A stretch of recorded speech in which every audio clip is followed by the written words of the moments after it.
There is a moment in many careers that feels flattering, validating, and even a little seductive. It is the moment you resign, and suddenly the company that ignored your frustration for months or years looks you in the eye and says, "Wait, don't go. What if we pay you more? What if we change your title? What if we give you the opportunity you've been asking for?" And for a second, it feels like victory. It feels like proof that you mattered all along. It feels like recognition. It feels like maybe the problem was never as serious as you thought. Maybe all you needed was one honest conversation. Maybe this is the breakthrough. Maybe staying is the smarter move. But in most cases, that moment is not a breakthrough. It is a trap, because a counteroffer often does not mean your company suddenly sees your value in a deeper way. It usually means your resignation created a problem they did not prepare for. Now they are reacting to protect themselves from inconvenience, delay, disruption, and the cost of replacing you. And in that emotional moment, many professionals make a decision that feels safe in the short term, but quietly damages them in the long term. They stay for the raise. They stay for the title.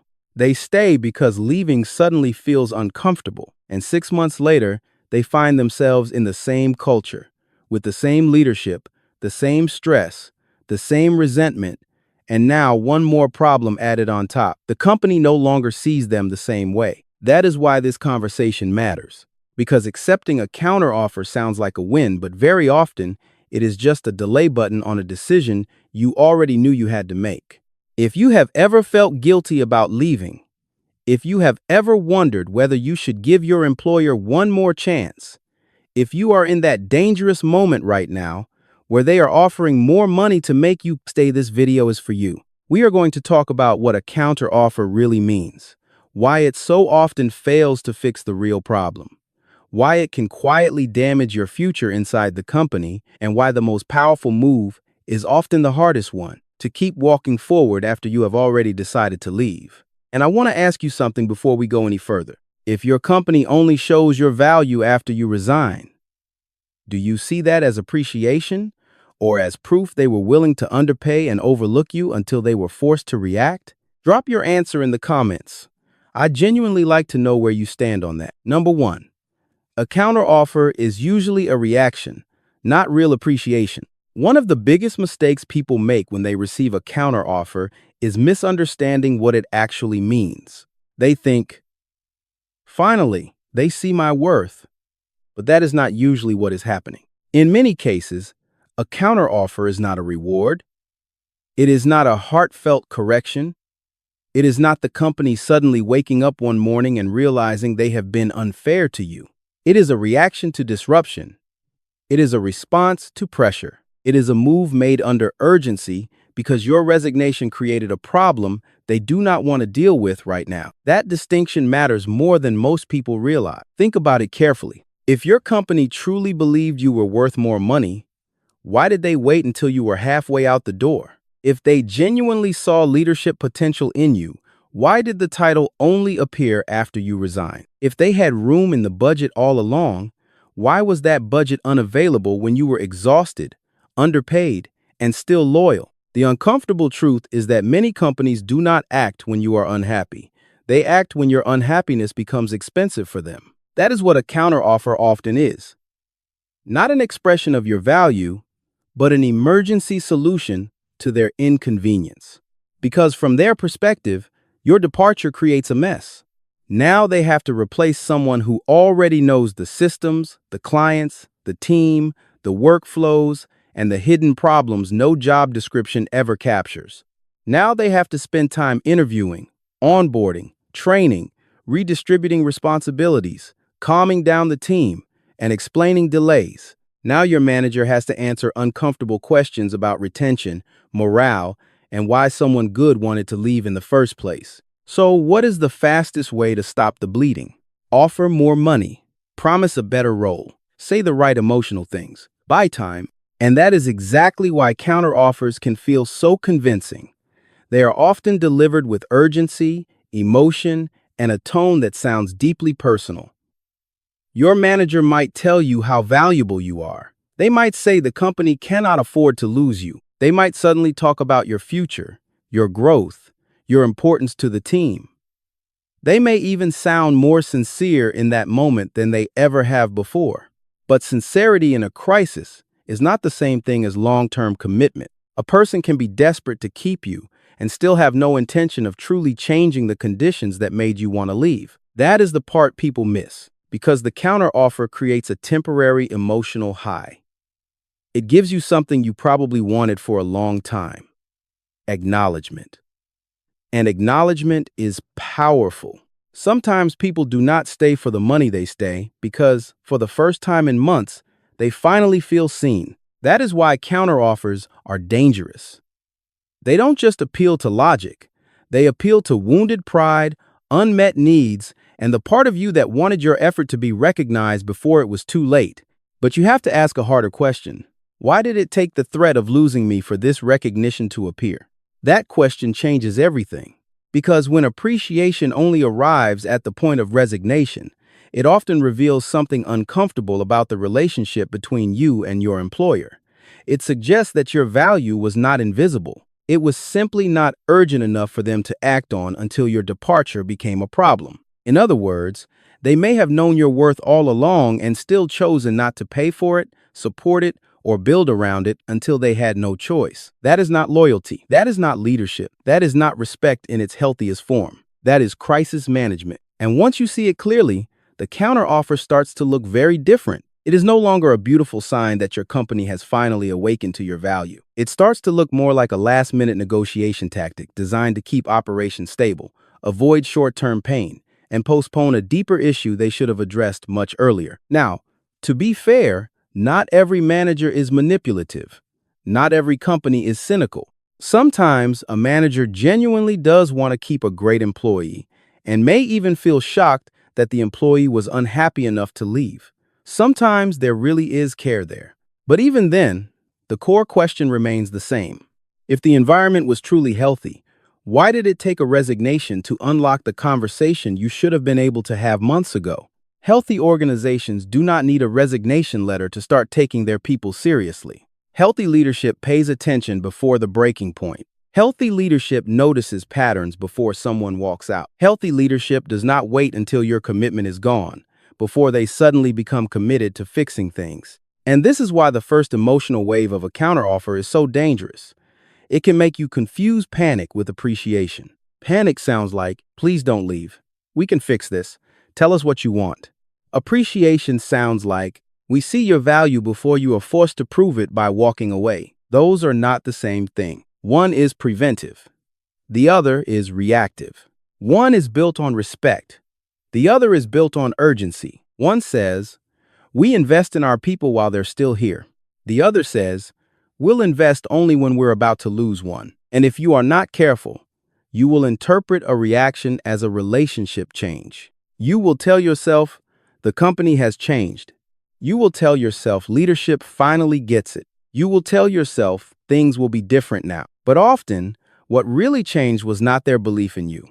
What changed was the level of inconvenience your departure created for them. That is why you have to separate the emotional feeling of being wanted from the strategic reality of why you are suddenly being offered more, because those are not always the same thing. If someone had to almost lose you before they acted, then the real lesson may not be, "Now they value me." The real lesson may be, "They were comfortable delaying that value until staying became optional." And that should make you very careful. Because if a company only becomes generous when you resign, then the raise may not be a sign that you are finally respected. It may be proof that they were willing to keep you undervalued for as long as you were willing to tolerate it.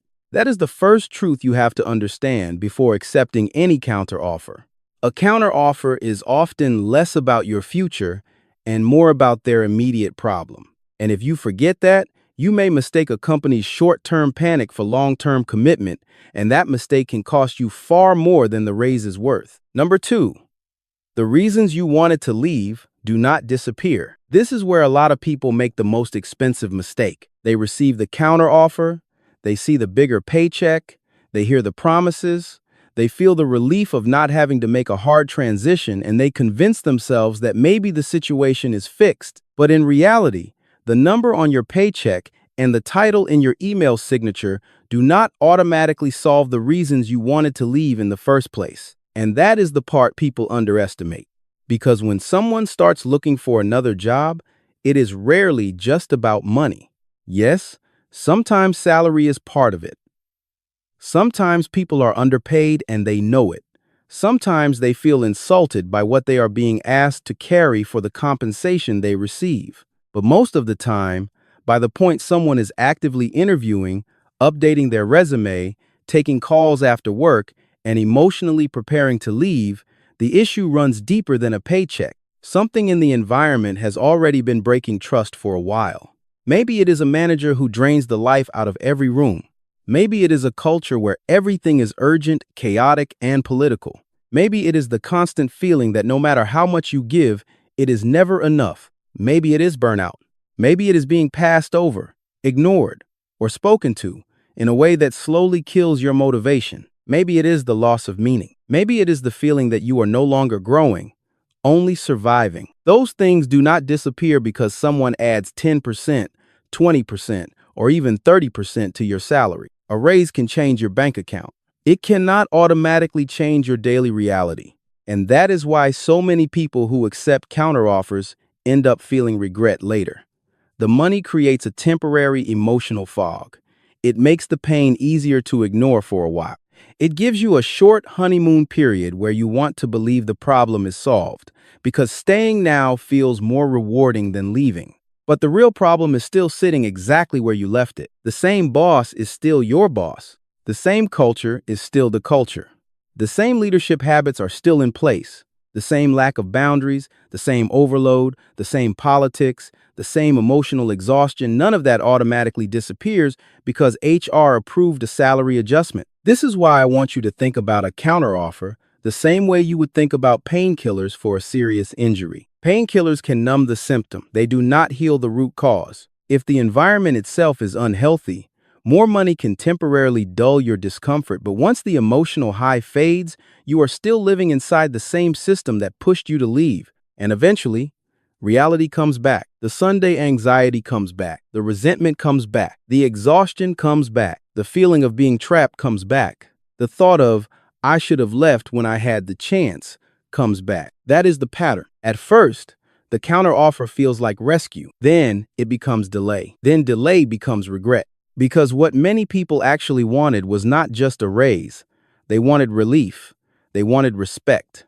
They wanted peace. They wanted growth. They wanted a healthier future. And those things are much harder to create than simply adjusting compensation. Let's make this practical.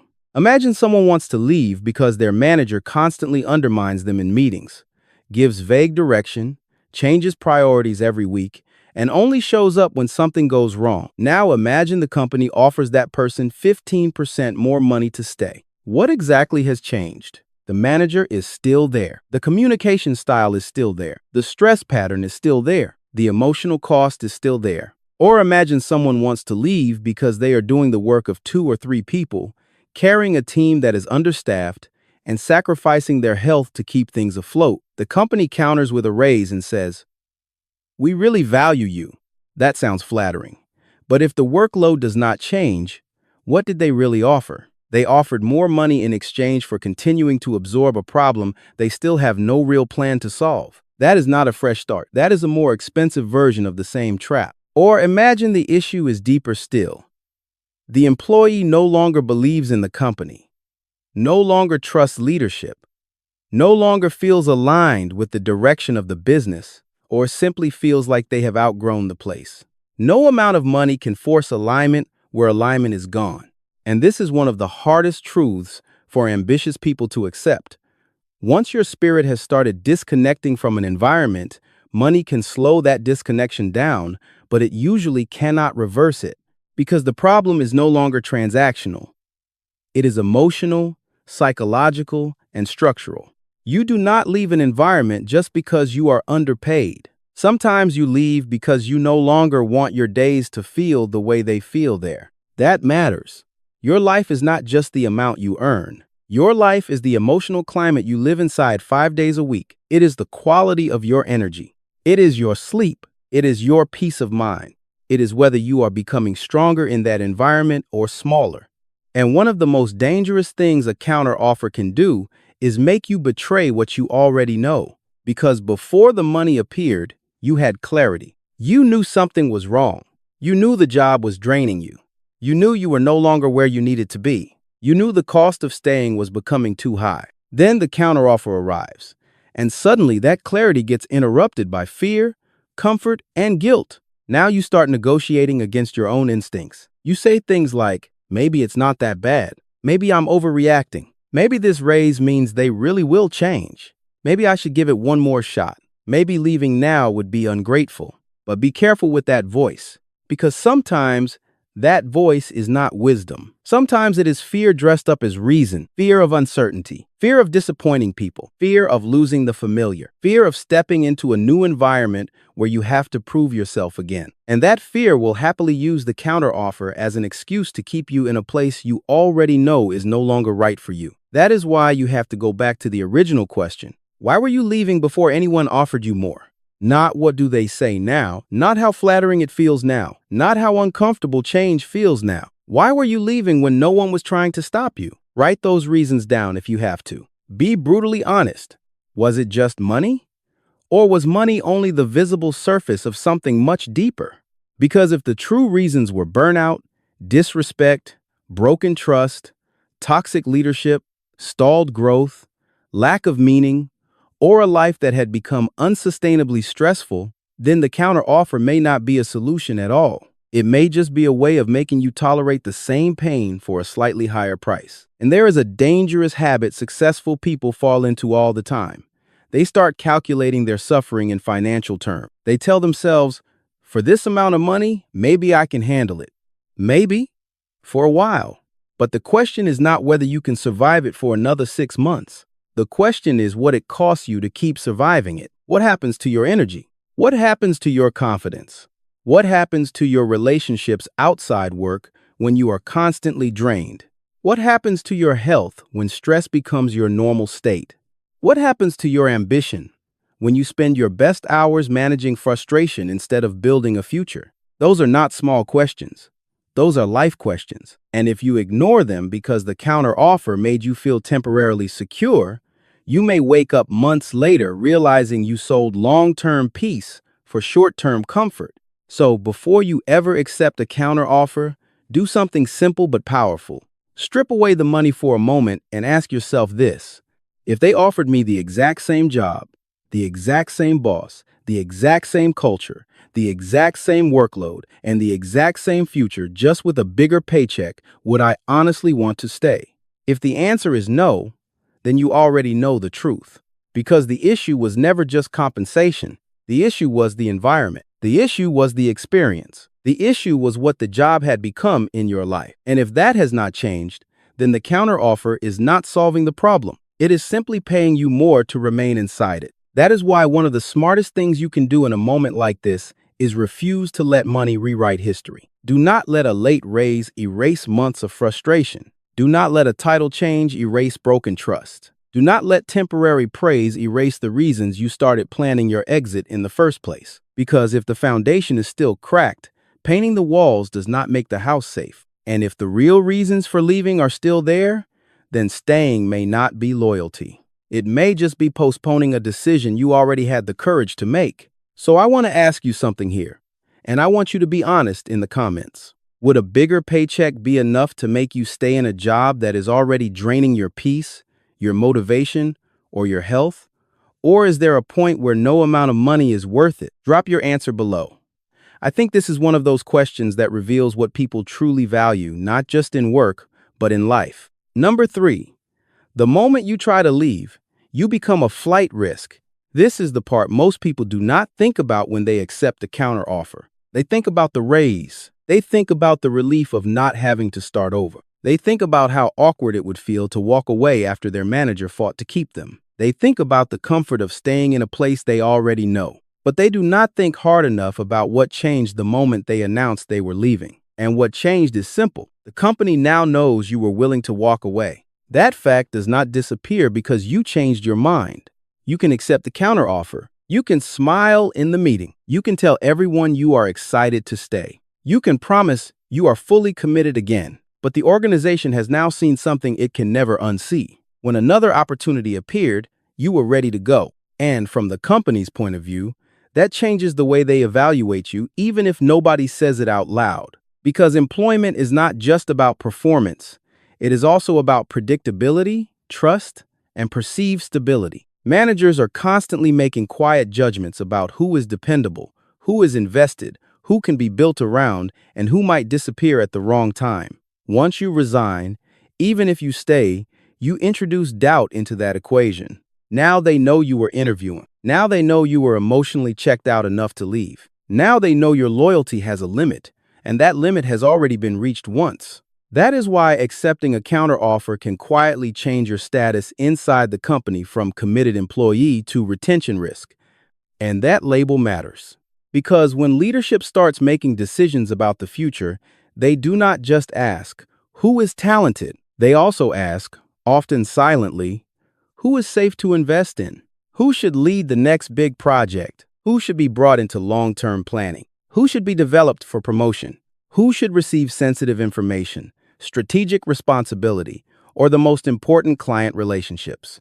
If you are now seen as someone who might leave at any moment, you may still be respected for your skills, but no longer trusted in the same way when it comes to the future. That is the hidden cost. Not open punishment, not dramatic conflict, not necessarily a toxic confrontation, just a slow shift in how people see you. A subtle recalculation. You are still here, but now there is a question mark next to your name. And companies do not need to be cruel for that to happen.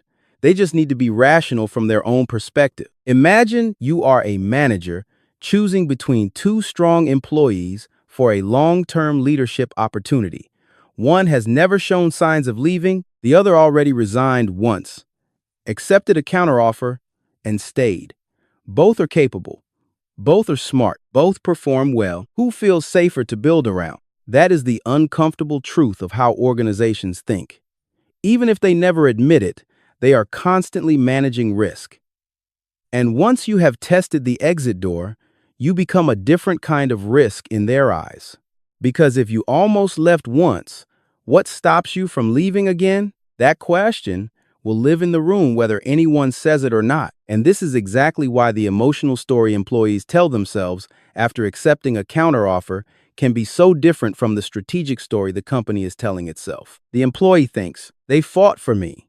That must mean I'm more valuable than ever. The company may be thinking, we need to keep this person for now while we stabilize the team, but we should probably prepare for the possibility that they leave again. Those are two very different realities. One is emotional. The other is operational. One sees the counteroffer as renewed commitment. The other may see it as temporary damage control. This does not mean every company becomes suspicious or vindictive the moment you try to leave. Some leaders genuinely move on and continue to support the employee. But even in good environments, trust is not something you can fully reset with a salary adjustment, because resignation changes the story. Before you resigned, the company could assume your dissatisfaction had limits. After you resigned, they know those limits are real. Before, they could hope you were unhappy but still loyal enough to stay. After, they know you were willing to choose another future. That knowledge changes leverage. It changes perception, and it can quietly change behavior in ways you may not notice immediately. For example, leadership may stop seeing you as part of the long-term core and start treating you as someone who needs to be managed carefully until a replacement plan exists. They may become more polite, more generous, even more attentive for a while, but beneath that, they may also begin reducing their dependence on you, not because they hate you, because they no longer want to be vulnerable to your departure. That is the part many employees miss. They assume the counteroffer means, we trust you more now because we chose to keep you. But companies often think in the opposite direction. We can't afford to be this dependent on someone who has already shown us they are willing to leave.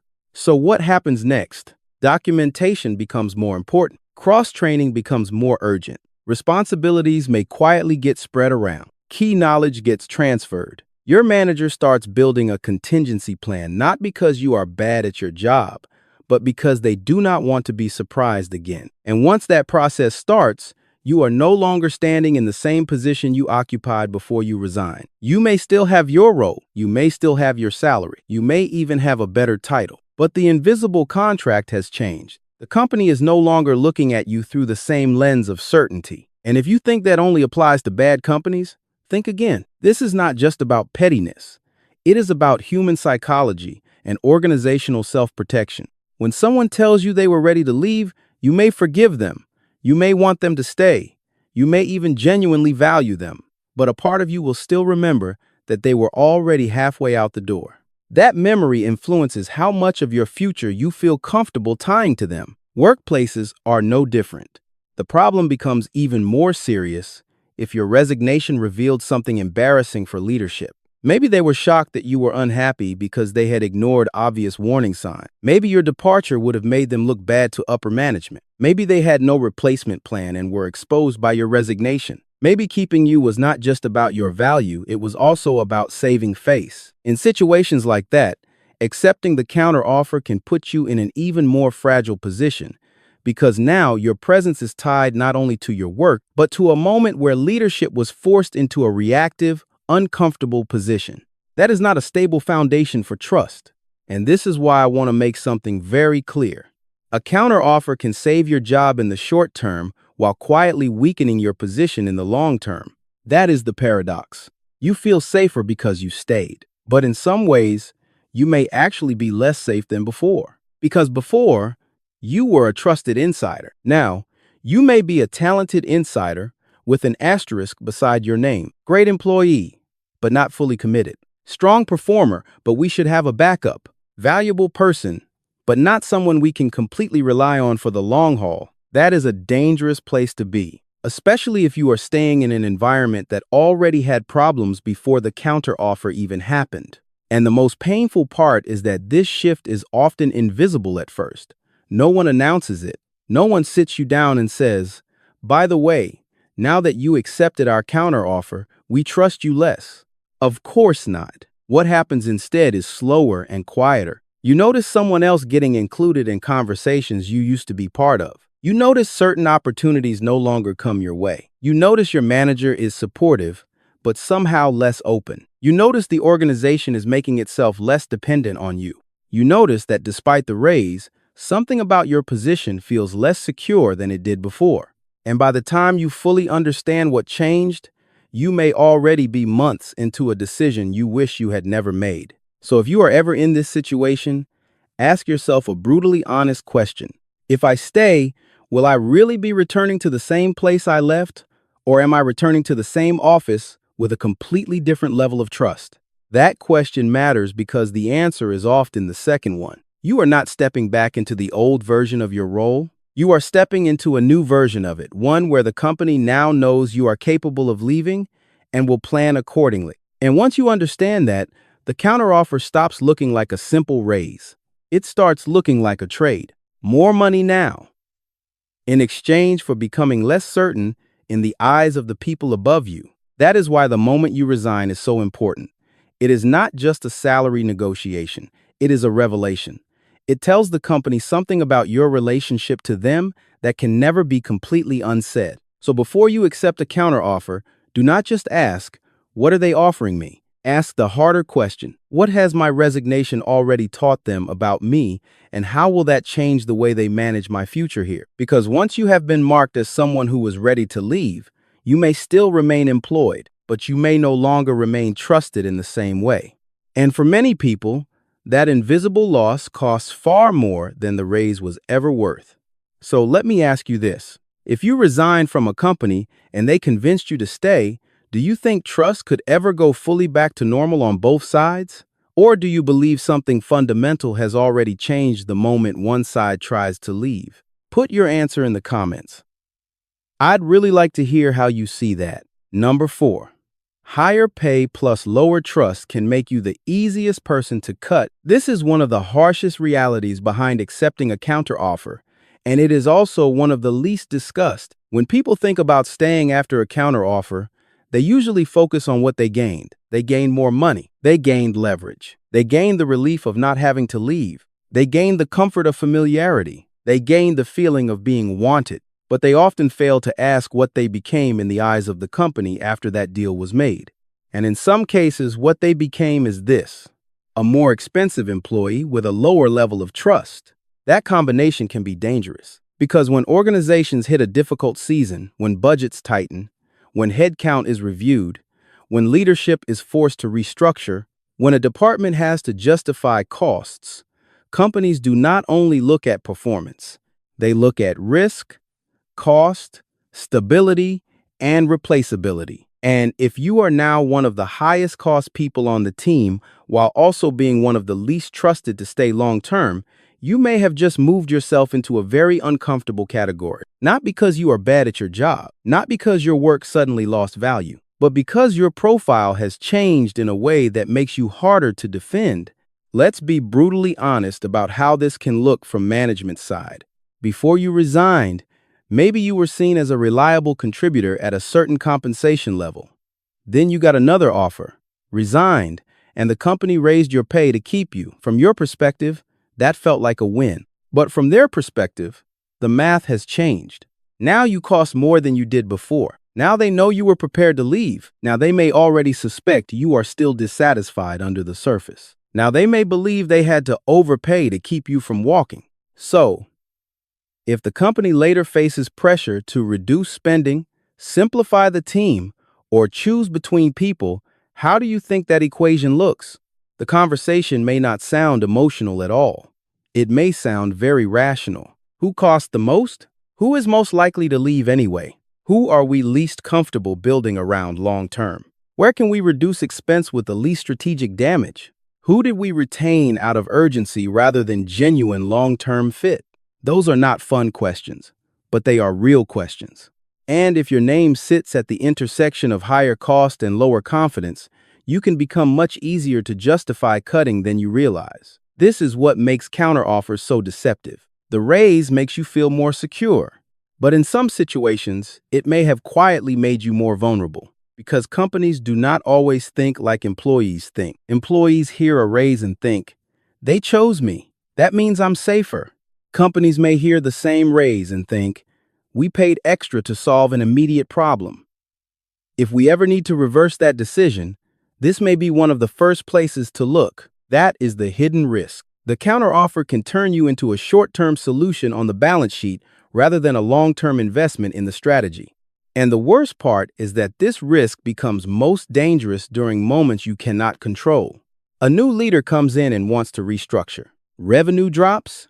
A merger happens. A department gets consolidated. The company misses targets.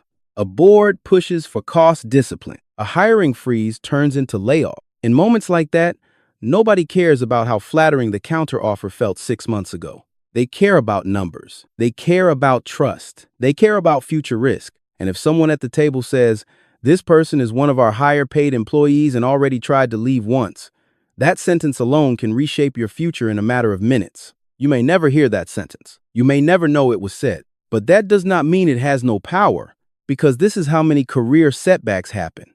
Not through open conflict, not through dramatic betrayal, through quiet conversations in rooms you are not in, where people are forced to make trade-offs and your name no longer carries the same kind of protection it once did. Now, let's make this even more practical. Imagine 2 employees in the same department. Employee A stayed loyal, costs less, and is viewed as stable. Employee B accepted a counteroffer, now costs significantly more, and is seen as someone who already had one foot out the door. If the company suddenly needs to reduce one role, which employee do you think becomes harder to defend? Again, this is not always fair. It is not always moral. It is not always wise. But it is often how organizations behave when pressure shows up.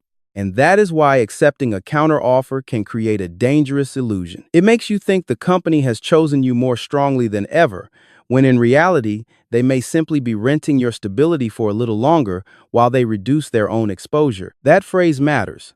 So let me say it again in a different way. Sometimes a counteroffer is not the company recommitting to you. Sometimes it is the company buying time to avoid disruption, buying time to protect a deadline, buying time to keep clients calm, buying time to transfer your knowledge, buying time until the market improves and they can replace you more comfortably, buying time until your team can survive without you. And if that is what is really happening, then the raise is not proof of long-term safety. It is part of a short-term business calculation. That does not mean every company is secretly planning to fire people who accept counteroffers, but it does mean you should stop assuming the raise automatically strengthens your position. In some cases, it can do the opposite by making you more expensive while doing nothing to restore trust. And that combination, higher cost, lower trust, is exactly the kind of profile that becomes vulnerable when companies have to make hard choices.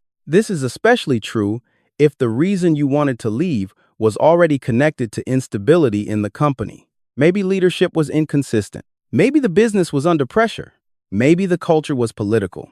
Maybe the company was already showing signs of poor planning, burnout, or short-term thinking. If that is the environment you are in, then accepting a counteroffer is even riskier because you are not staying in a stable system that made one emotional mistake. You may be staying in a system that already makes reactive decisions under pressure. And if a company reacts under pressure when you resign, what do you think it will do under pressure when money gets tight? That is the bigger question.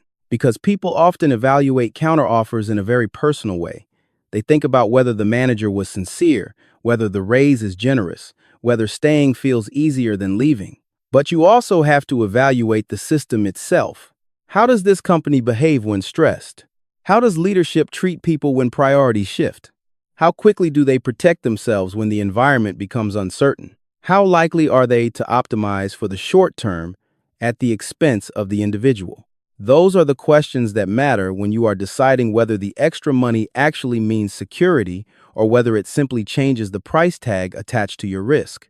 And there is another uncomfortable truth here. The very raise that convinces you to stay can later be used against you in a silent way. Not openly, not cruelly, just strategically.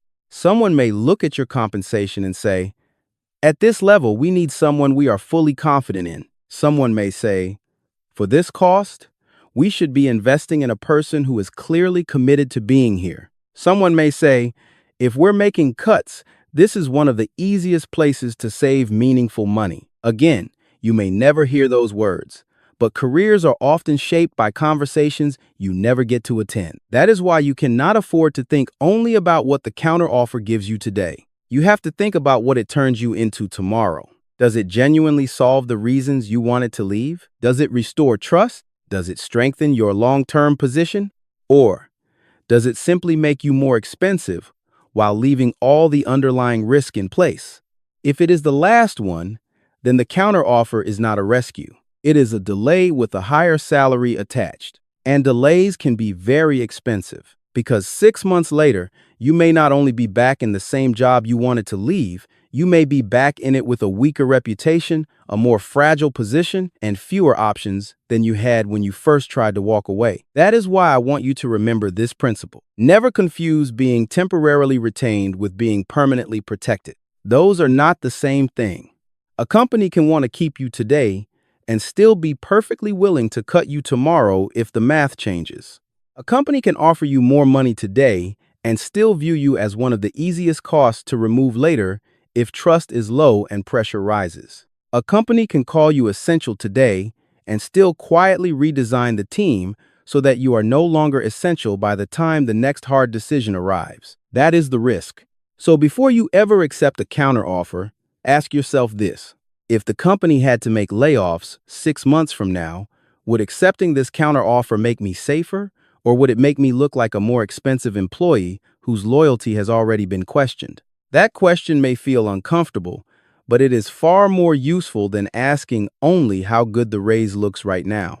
Because your career is not just about maximizing today's paycheck. It is about protecting tomorrow's leverage, tomorrow's reputation, and tomorrow's options. And sometimes the raise that feels like security in the moment becomes the exact reason you are more exposed later.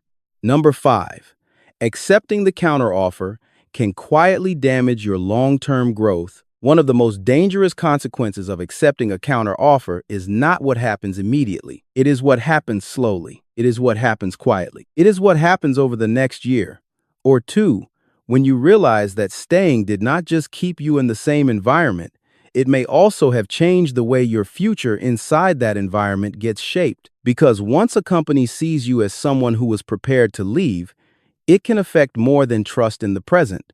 It can affect how much of the future they are willing to place in your hands, and that matters because careers are not built only through salary. They are built through trajectory. They are built through who gets the meaningful projects, who gets sponsored behind closed doors, who gets considered for leadership, who gets exposed to decision making, who gets included when something important is being built, who gets stretched, mentored, promoted, and positioned for the next level. That is how careers compound, not just through compensation, but through access. And when you accept a counteroffer, you risk weakening your access in ways that are hard to detect at first. You may still have your desk. You may still have your title. You may still have your paycheck. You may even feel relieved for a little while. But the company may now be looking at you with a new question in mind. Is this really someone we want to build the future around? That question is incredibly important because long-term growth inside an organization depends on more than performance. It depends on whether leadership believes you are part of the long-term story. If they are unsure you will stay, they may hesitate to invest in you the same way. Not always publicly, not always maliciously, not always in a way you can prove, but quietly, subtly, strategically. You may stop being the first person they think of when a major initiative comes up. You may be left out of a succession conversation. You may no longer be the obvious candidate for the promotion that once felt within reach. You may notice that important opportunities go to people who seem less talented than you, but more stable, more trusted, and more likely to stay. And that is one of the most frustrating experiences a professional can have. To be strong enough to do the work, but no longer trusted enough to be given the path. This is how careers stall without anyone ever saying the career has stalled. No one tells you, we're not giving you this opportunity because you accepted a counteroffer. Instead, the opportunity just quietly goes elsewhere. Someone else gets the strategic project. Someone else gets brought into the leadership meeting. Someone else gets introduced to senior executives. Someone else becomes the safe bet for promotion. And if you are not careful, you will think the problem is that you need to work harder, prove more, or wait longer, when in reality, the problem may be that your credibility as a long-term investment was weakened the moment you tried to leave and then stayed. This is especially dangerous for ambitious people because they tend to focus on obvious wins. A bigger salary feels like progress. A better title feels like progress. A successful negotiation feels like progress. But not all progress is real progress. Sometimes you win the negotiation and lose the trajectory. And if that happens, the cost can be enormous. Because a career is not just the next 6 months, it is the next 5 years. It is the compounding effect of the opportunities you are given or denied over time. A single high-visibility project can change your career. A single sponsor in leadership can change your career. A single promotion at the right moment can change your career. A single opportunity to prove yourself in a larger arena can change your income, your confidence, your network, and your future. So if accepting a counteroffer quietly reduces your access to those moments, the salary bump may end up being one of the most expensive short-term wins you ever took. Let's make this real. Imagine you are in line for leadership growth, but leadership now sees you as a retention risk. When a major client issue arises, who do they put in charge? The person who might leave in 9 months, or the person they believe is fully committed to the company's long-term future? Imagine a new role opens up that requires training, visibility, and strategic investment. Who gets that role? The employee who already tested the exit door, or the one who appears more stable, even if they are slightly less talented? Imagine there is only one seat at the table for the next phase of growth. Do they give that seat to the person they had to convince to stay, or to the person they believe they can trust to build with them for years? These are not emotional decisions.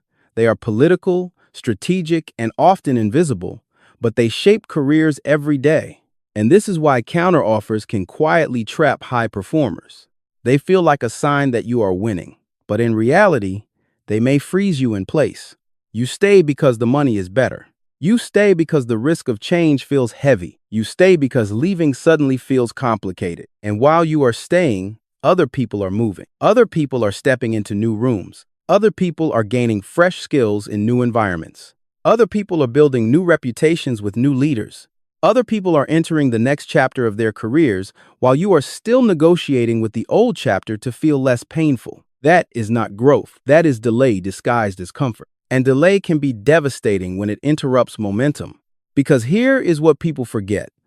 The new opportunity you earned by interviewing, applying, preparing, and taking the risk to leave was not just another job. It may have been the beginning of your next level. It may have been the environment where your skills would expand faster. It may have been the place where your leadership would be taken more seriously. It may have been the company where your effort would finally be aligned with a healthier culture. It may have been the move that changed your earnings, your confidence, and your future in a way your current employer never would. But the counteroffer pulls your attention backward. It asks you to reinvest in a place you already outgrew. It asks you to trade possibility for familiarity. It asks you to confuse being retained with being advanced. Those are not the same thing. Being retained means they want to keep you from leaving. Being advanced means they are truly building your future. And sometimes the company will do the first one very aggressively while quietly failing to do the second one at all. That is why you have to evaluate not just what the counteroffer gives you today, but what it may take away from the version of you that could have existed elsewhere. Because the cost of staying is not just the pain of the current job, it is also the opportunity cost of the growth you postpone.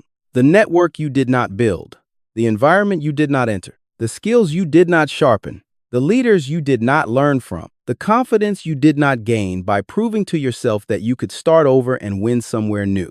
Those things matter more than people think. Sometimes a person accepts a counteroffer and tells themselves, I'll just stay one more year.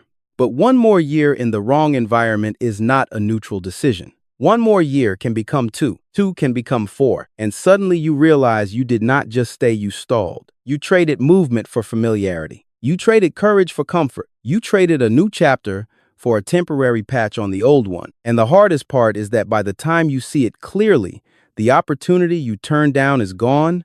The energy you had when you first wanted to leave is gone, and the version of you who was ready to bet on something bigger has slowly been worn down by time. That is why I want to say something directly to anyone who is ambitious, capable, and already knows they have outgrown where they are.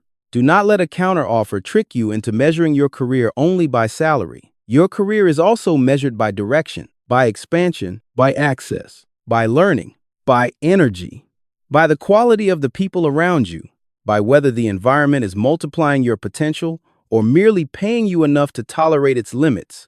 Because if your growth inside the company was already slowing before you resigned, then staying may not restart that growth. It may simply lock you into a place where your future gets smaller while your paycheck gets larger. And that is a terrible trade if you are thinking long term. So ask yourself this: does accepting this counteroffer actually move my career forward? Or does it only make my current situation more comfortable while my long-term growth gets quietly weaker? That is the question serious professionals have to ask. Not how much more are they offering, but what future am I giving up by staying? Because in the end, a career is not built by collecting short-term relief. It is built by making decisions that protect your long-term trajectory, even when those decisions are uncomfortable in the moment. And if accepting a counteroffer keeps you in a place that no longer believes in your long-term future the way you need it to, then the raise is not really a reward. It is a very expensive distraction from the growth you should have pursued. Number 6, most people who stay end up leaving anyway. This is the part that should make almost anyone pause before accepting a counteroffer. Because after all the emotion, all the promises, all the salary negotiations, all the last-minute meetings, all the reassurance from management, and all the inner conflict about whether to stay or go, many of the people who accept counteroffers end up leaving anyway. That is the brutal pattern. They stay, and then they leave. Sometimes 6 months later, sometimes within a year. Sometimes after the exact same frustrations return and the temporary excitement of the raise wears off. And that reality tells you something important. A counteroffer often does not solve the problem. It only postpones the outcome. This is why so many professionals look back on accepting a counteroffer as one of the biggest career mistakes they made. Not because the money was bad, not because staying was evil, but because it delayed a decision they already knew was necessary, and by delaying it, they made the exit messier, more painful, and sometimes more expensive. Think about how strange the pattern really is. If the counteroffer truly fixed the issue, if it genuinely restored trust, if it really changed the culture, the leadership, the workload, the growth path, and the emotional reality of the job, then why do so many people still leave shortly afterward? The answer is simple: because what made them leave was never fully resolved. The company solved the emergency. It did not solve the underlying problem. And once the emotional drama of the resignation passes, the employee is left alone again with the same daily reality that pushed them to the edge in the first place. The same boss, the same stress, the same misalignment, the same politics, the same burnout, the same feeling that this place is no longer where they belong. At first, the counteroffer creates a kind of emotional afterglow. You feel wanted. You feel relieved. You feel like maybe you made the mature decision by staying. You feel like perhaps the discomfort of leaving was avoided and the best of both worlds has been achieved. But after a while, the glow fades. And when it fades, reality returns. You begin to notice that the promises were vague. You notice that the culture did not really shift. You notice that the manager is still the same person. You notice that the work still drains you in the same ways. You notice that despite the raise, something still feels off. That is when the regret begins. Because now, you are not just unhappy. Now you are unhappy and disappointed in yourself for not trusting what you already knew.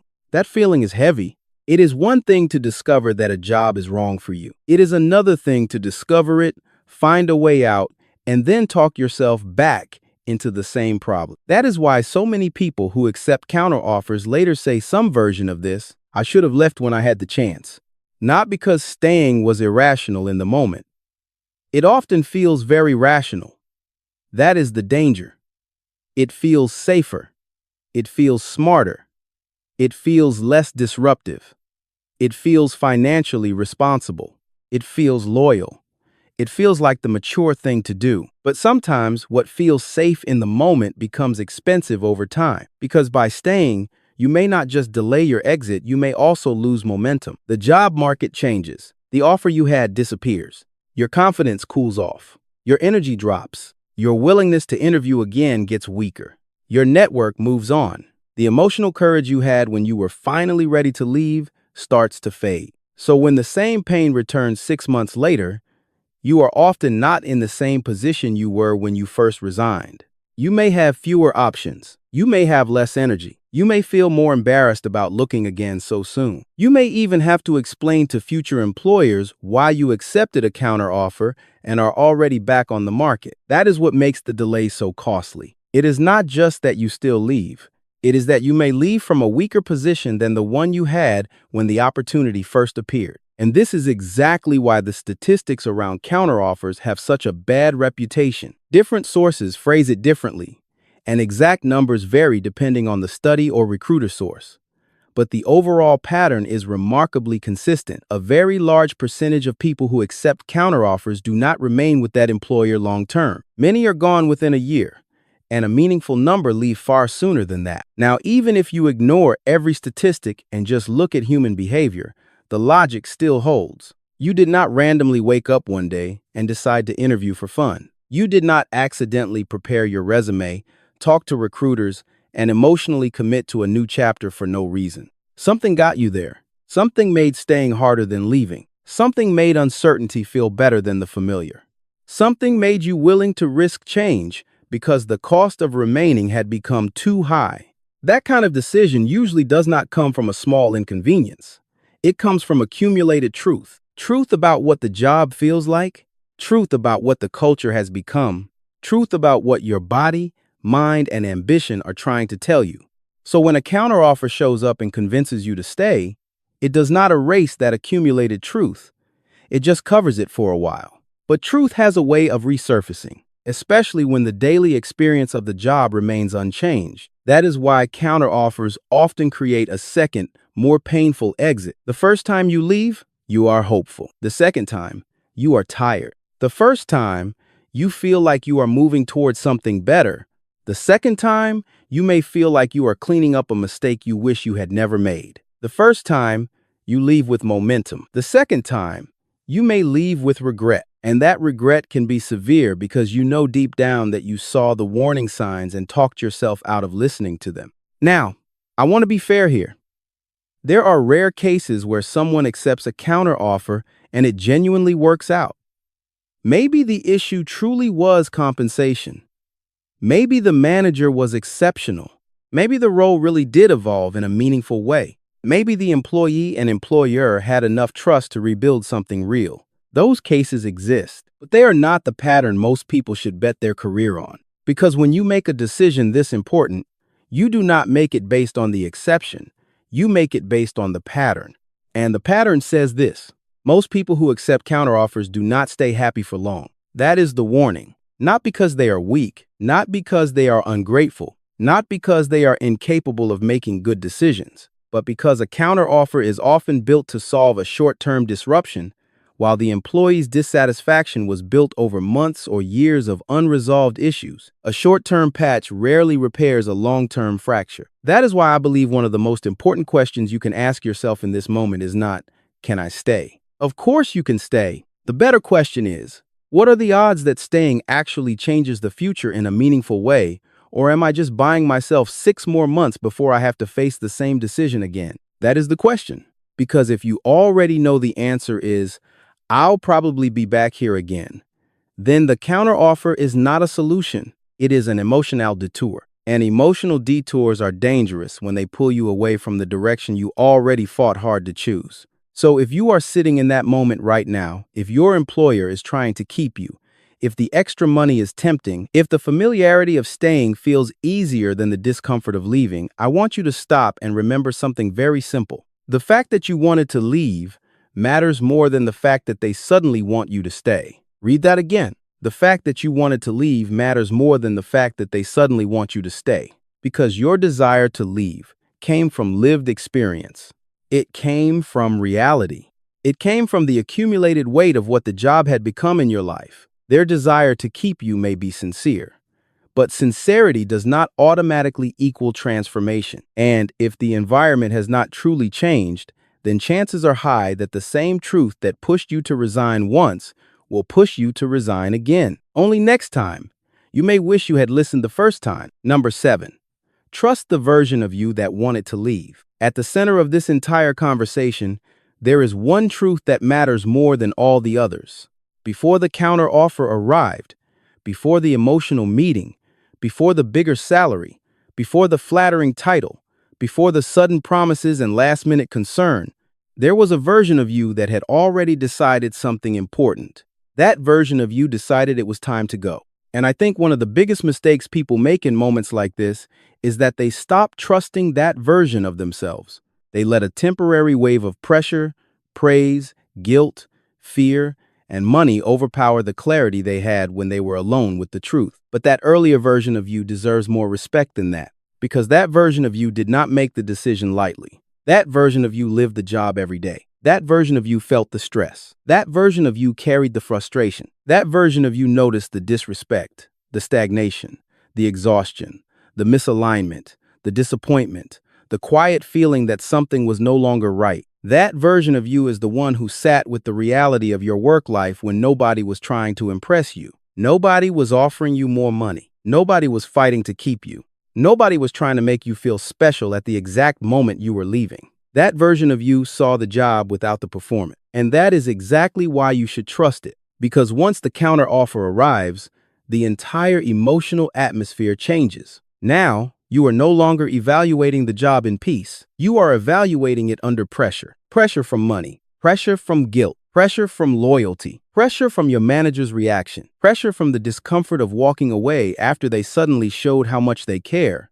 pressure from the fear of making the wrong move, pressure from the uncertainty of starting over. And pressure distorts judgment. It can make you question what was obvious before. It can make you minimize what hurt you. It can make you romanticize a place you were desperate to escape just days earlier. That is why I believe one of the most powerful things you can do in this moment is go back and mentally sit beside the version of yourself who first started wanting out. Not the version of you sitting in a conference room being offered more money. Not the version of you trying to avoid awkwardness. Not the version of you trying to calm down the fear of change. The quieter version. The honest version. The version of you who looked at your life and said, I can't keep doing this. That version matters because resignation is usually not one dramatic decision. It is the final result of 100 smaller realizations.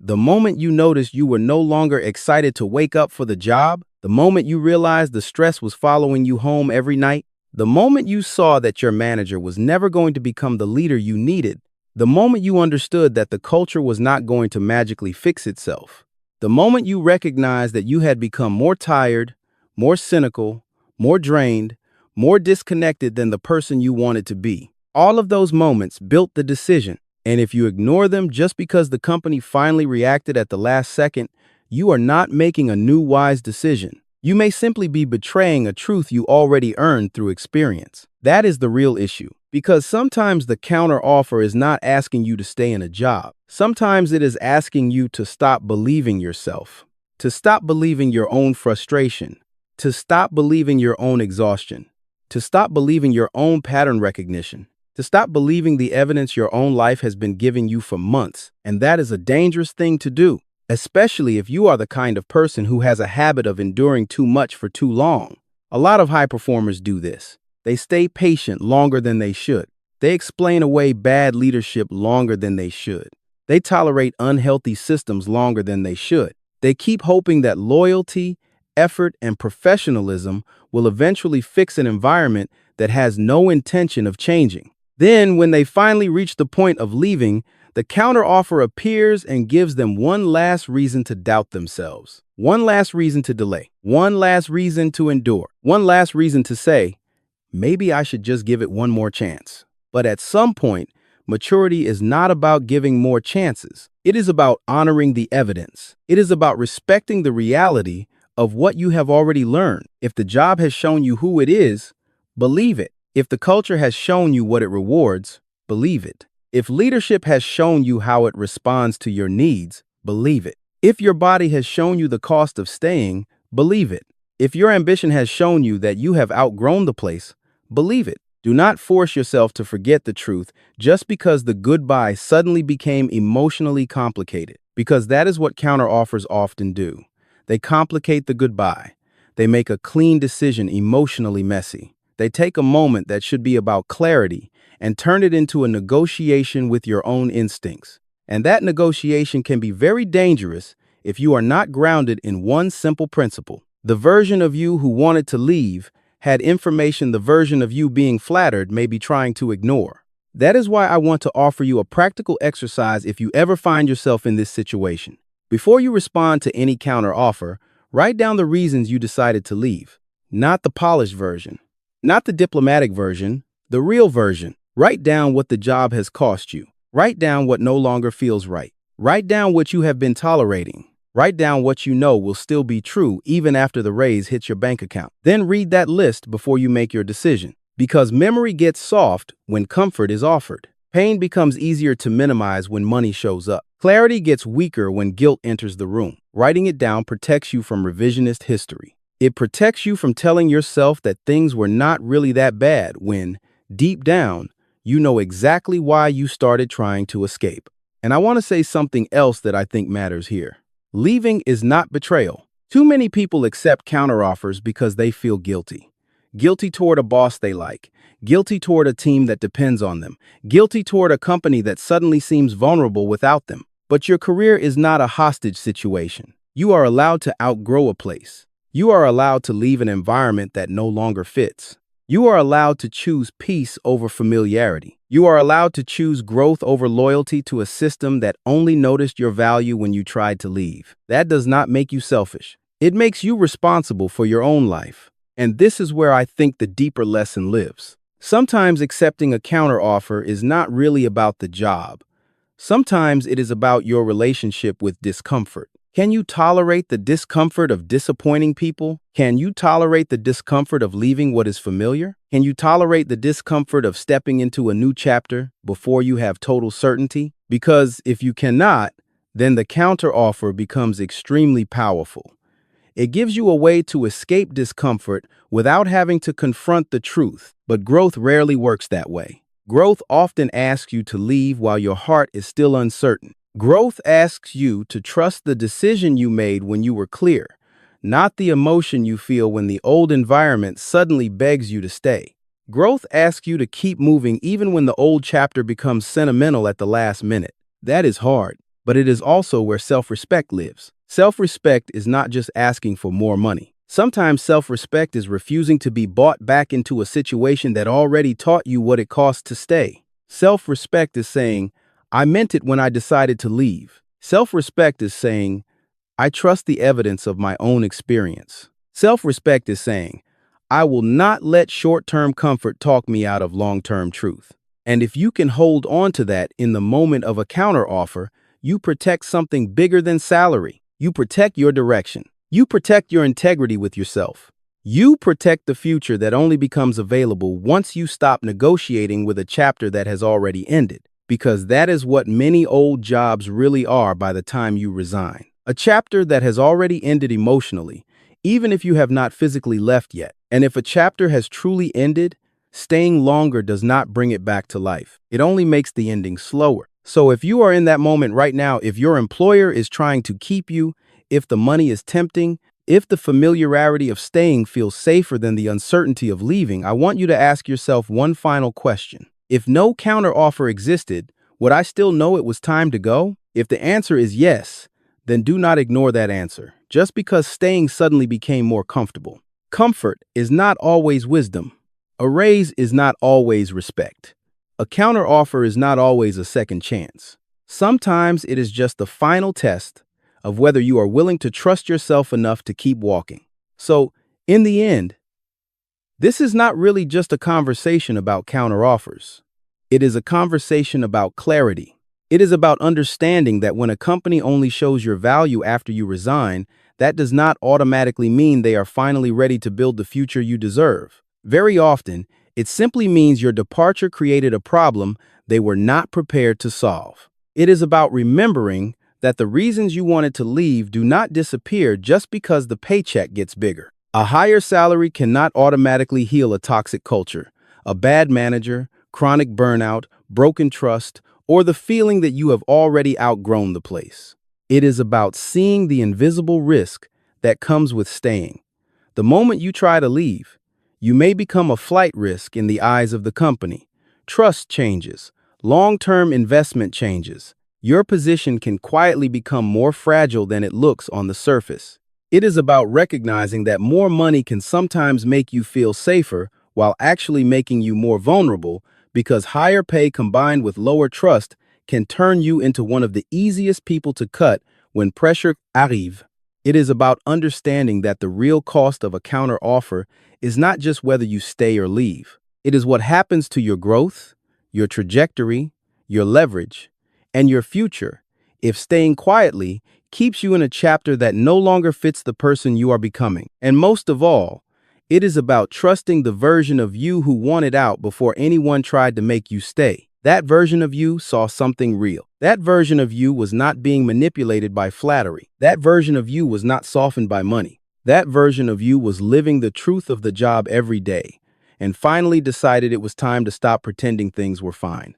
Trust that person, because one of the most expensive mistakes in a career is not taking the wrong job. It is knowing something is over and then talking yourself back into it because the ending suddenly became uncomfortable. Sometimes the bravest move in your career is not negotiating harder. Sometimes it is leaving when your instincts, your experience, and your self-respect have already told you that staying would only delay the inevitable. So, if this message hit home for you, I want to leave you with one final question. If your employer offered you more money tomorrow to stay, but nothing else truly changed, would you take it, or would you still walk away? Put your answer in the comments. I'd really love to hear your honest view on this. And if this video gave you a new perspective, share it with someone who may need to hear it before they make a decision they'll regret later. Because not every opportunity is the one being offered to you in the moment. Sometimes the real opportunity is the one waiting for you on the other side of the courage to leave.